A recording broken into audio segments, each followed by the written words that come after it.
Thank you, Jyoti. Thank you, Minister. I really appreciate the opportunity. My family, we have all the teachers, including my mother and wife. And for me is education build the future. So I did had a chance to go through like the steps, literacy, numeracy, citizen, and practical skills, which will help the students. My question to you, ma'am, because we have is a multicultural country, a lot of immigrants, um, how we are going to put all those things together where the language barrier are there too, and in school system where the two classes are like say two different grades I should be saying are merged in one. So 5 and 6 are in one class, 4 and 5 are in one class. So how is going to impact that? Right. So you're right. We are looking at having a very comprehensive curriculum that has many cultures represented. Something that we did here very much throughout all of the process is that every student wants to see themselves reflected in the curriculum. And so we're looking at, I'm looking at a list of the cultures and perspectives that are included in our curriculum. And they include, and this is just a small list, First Nations, Métis, Inuit, Chinese and East Asian, Egyptians, South Americans, Muslims, Europeans, Jewish, Ukrainians, Sikhs, Scottish, Blacks, including Africans, African Americans and Black Albertans, Cajuns and Acadians, just to name a few. So yes, we are looking at a very diverse curriculum. How do we incorporate that in? Of course, it's incorporated over various grades and over various subjects. And when you look at the blended grades that you were talking about, that is certainly something we're going to have to look at.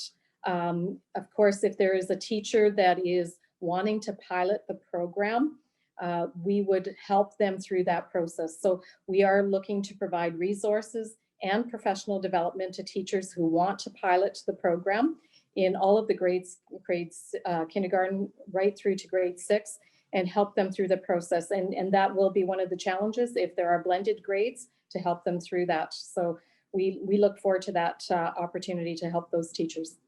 Thank you, ma'am, and thank you, Jyoti, for giving the opportunity to ask second question. Ma'am, as when you are, thanks a lot for bringing the policy, but when you build a policy is one thing, implementing and reevaluating is three different steps. Now we have so many school boards in Alberta who are struggling with the budget.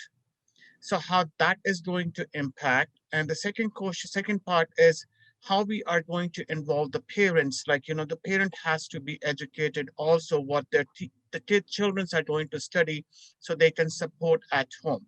So it's twofold question, but it's all related to the money.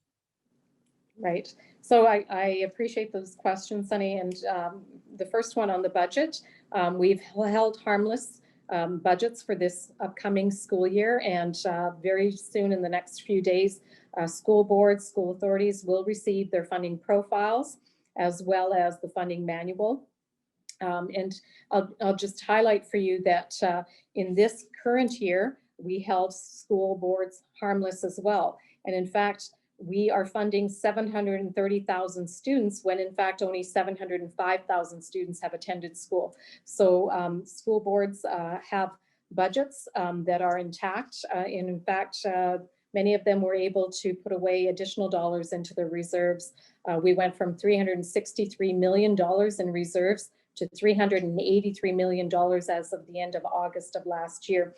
So, but the budget for developing the curriculum in terms of professional development and resources is coming out of my department budget, not from school boards. So I've made it very clear to school boards that it is my department that will be funding the implementation process of the curriculum in this year. Parents do need to be involved, and it is critical that they're involved. And therefore, again, I say we really need parents to first have a look at the curriculum on alberta.ca/curriculum, and then to be active members with teachers that choose to pilot the curriculum, that they can help their students through the process. And we're happy as well to work with those school authorities, with those teachers, and really ensure that this curriculum is successful, because it's in our children's best interest and in the best interest of education as a whole.